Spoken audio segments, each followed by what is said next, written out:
If you've been on this channel long enough, then you know how I feel about people overdiagnosing narcissism. As a licensed therapist, I hate it when people self-diagnose their partner from a video online that they watched. And it feels like every video out there is the 7 signs to spot a narcissist, or the secret signs your partner is a covert narcissist. I know, trust me, I get the irony of this video, but just stick with me. Because this video is a lot different than what you've seen on the topic of narcissism. Now, the title of this video sold you on what you want, but I'm gonna give you what you desperately need. If your goal is to improve the relationship, then you can only clean your side of the street. And pointing at her flaws does absolutely nothing to make you a better man, does it? However, I recently heard a story of a client that just came into the program, and it broke my heart. To be honest, it pissed me the fuck off, okay? With how he allowed his wife to treat him.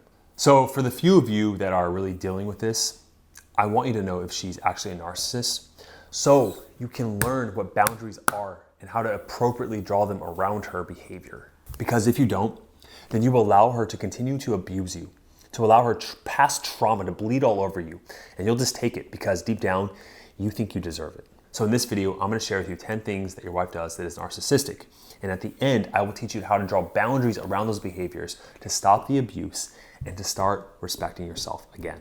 And at the very end, I will show you a way to actually heal a narcissist, okay? I don't see any other therapists or YouTubers out there talking about this. Now, a lot of my colleagues don't like this perspective, but it is in fact possible. Now let's hear Josh's story, not me, another Josh. So Joshua possessed the 4 qualities that all narcissists are actually drawn to. He was a protector. He had this natural desire to always look out for those who were in need, right? Those who needed support in his life. Now with this level of protection as the oldest of his brothers, this also led toward a natural inclination with really wanting to always help those who were in need.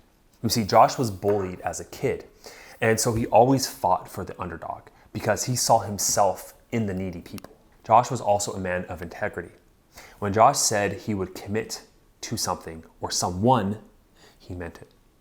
Even if he was in a situation that made him unhappy, he was taught to just suck it up and be a man of his word. Does that sound familiar? And of course, he was loving to a fault. Josh never received the love he wanted from his parents, so he subconsciously was trying to make it up for in every relationship he got in.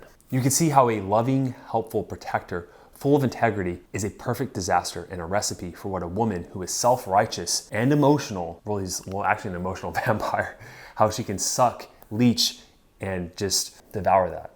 So when he met Sarah, he was infatuated. She was gorgeous. She knew it. And a quick look at her relationship history would really show you that she only dated 2 types of men in her life. There was a guy who was abusive a-holes, who kind of abused her and she stayed with him for a while until she had enough, or the overly needy nice guy that worshiped the ground that she walked on. But despite Josh learning about this early on, it didn't matter. I mean, she was changed and he was the man to continue helping her, leading with that integrity, as I said before. Now, as time went on, things were more passionate than Josh thought possible.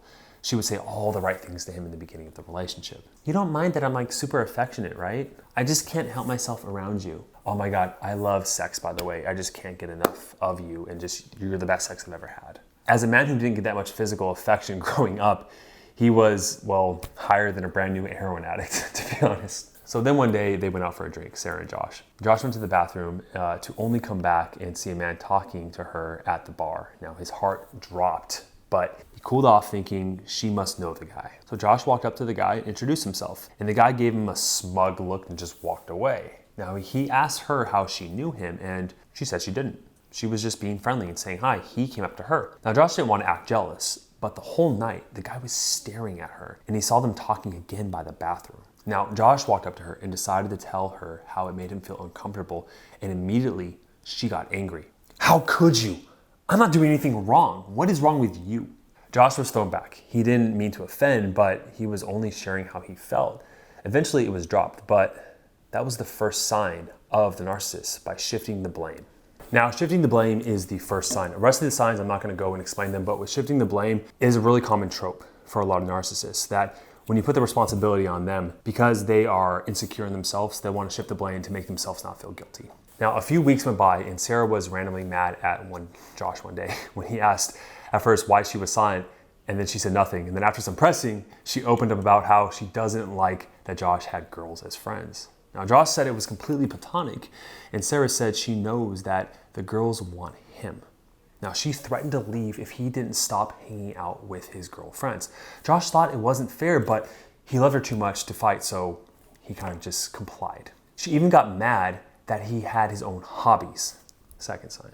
Now, this is an issue because the narcissist feels threatened by other people in their life taking needs that they get from their partner. Now, this pattern slowly became a go-to tactic for Sarah. That every time she was mad, she went down into like, I'm done, the relationship's over, it doesn't serve me anymore. Now for Josh, it scared him because he didn't know why she could just threaten to leave so easily. Then one day they were hanging out after a tumultuous and patterned fight. He saw a name pop up on her phone that he didn't really recognize. So Josh said, who was that? And then Sarah said, oh, just a friend. He said, well, then answer it. She said, no, I'll call him back. And he said, who the hell is that? Sarah said, it's just some guy from my work. Then she lied and justified. See, so then Josh said, you can have guys as friends, but I can't have girls as friends. And then all of a sudden, she went back into her old pattern of blaming him for other things in the past. Sign number 3. Now, Josh was able to stand up for himself a bit and say how it wasn't really fair that she could have guy friends, but he couldn't have girls as friends. But immediately, Sarah started attacking Josh. She said, they're all whores and liars. They just want you and are jealous of me. And that's the 4th sign, always bringing down others. And the narcissist does this because deep down they are insecure themselves.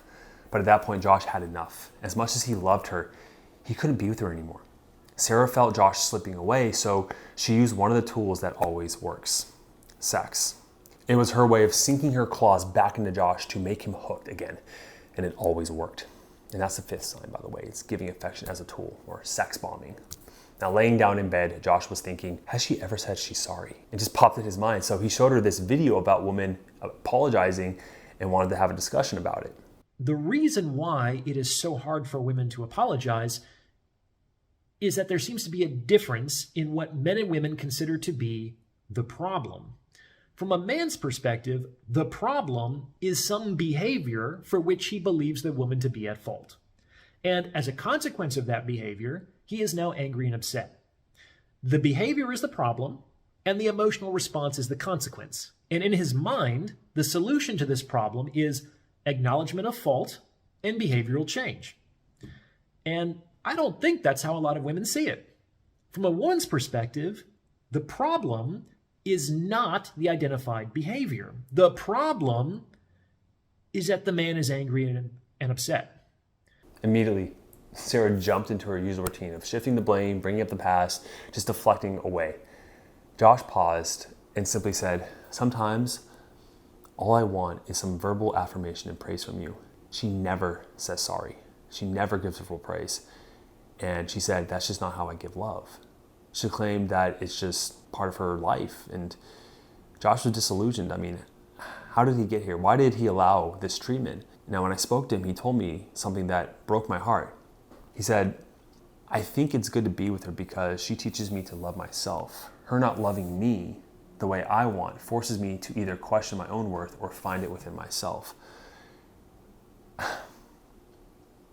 If that sounds familiar to you, I mean, that was a way to just rationalize this addiction that he had.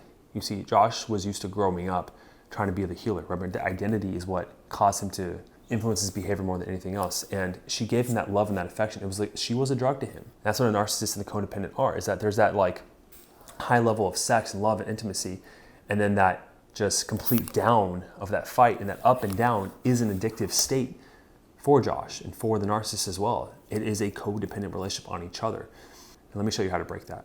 Okay, so this is where I separate myself from most other therapists out there. That is controversial. Look, who invented the idea of narcissism? Narcissism didn't exist hundreds of years ago. Neither did depression or social anxiety or all these things. They are made up constructs, okay? There's actually a study that I remember this in college where we had a bunch of mental health workers go over to the Sri Lankan tsunami that happened years ago, if you remember that. And when the mental health workers went over there, they were like, oh, you're experiencing trauma, you're experiencing this, you're experiencing that. And Sri Lankans had no idea what these concepts of depression, anxiety, PTSD were.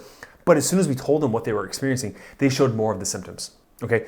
I'm of the belief, as less empirical and factual and evidential based as it is, that something as complex as human behavior is malleable. It's subjective, right? And someone who's narcissistic is not that way all the time, are they? And by categorizing someone into this little freaking box, they're like, oh, my wife is a narcissist, my husband is this. You serve to perpetuate that same identity, because an identity is the thing that is most reinforced in what we do. Meaning, if you give something to someone as a role, as a type, they will play out that role with you 100 times out of 100, especially if there's a close relationship. That's why it is so damaging to still label them as a narcissist. Now, you could say someone has narcissistic tendencies, but even that in itself, when you look at that, anyone in a selfish state, in a protective state, is going to be self-focused, right? And that is the same exact symptoms of a narcissist. So when you look at someone who is, let's say, in a divorce or seeing another person, it's like, oh my God, yeah, they love bombed me in the beginning of the relationship, and now they're like completely acting like I don't exist. That's a sign of a narcissist. That's also normal, because most people, 99 times out of 100, they have oxytocin and the love chemicals and limerence going on in the beginning of the relationship. Then towards the end, they cut off their emotions. So I say all this because actual narcissism is 1-2%. And you'll see, I will get guys who will sign up for calls for us to speak to our marriage evaluators. And they're like, Josh, do you work with narcissists? Or like, give me a video on narcissism. That's why I was so hesitant after almost 2 years of making videos on the channel that I finally made a video on narcissism, because it's way overdiagnosed, and it can serve to be more harm than good to really identify your partner as this thing, okay? That being said, it is good to be mindful of tendencies that are narcissistic so you know how to deal with them. And the best way to know how to deal with them is that you are, as a man, in your higher self, that you are that safe place for her that leads and guides and protects her, because she won't want to be selfish or need to be selfish or narcissistic if you are providing a container in an environment and a relationship where she feels safe, guided, led by you. And that's just a fact. All right? You'll see all these guys that are, their wife's narcissistic, they're part of the puzzle. They're the ones, as in the story Josh was extremely needy. He was overly protective, right? He was loving to a fault because he didn't love himself. He was loving others more than himself. It's like you see this relationship there as the codependent and the narcissist. Like it's a blended relationship, but everyone wants to blame the selfish person who's the abuser. But for me, the victim is just as palpable and responsible for their partner. They are a piece of that puzzle. So for you, if your wife is narcissistic in her tendencies, you are a part of that, okay? And if you change your part of the equation, the system, right? She will change. Or she will move on. But what we teach here is that I want you to become the most confident, individuated, integrated, loving apex male possible. And you can only do that by cleaning your side of the street, okay? That being said, hopefully you got the point of this video, and I'll see you in the next one. Cheers.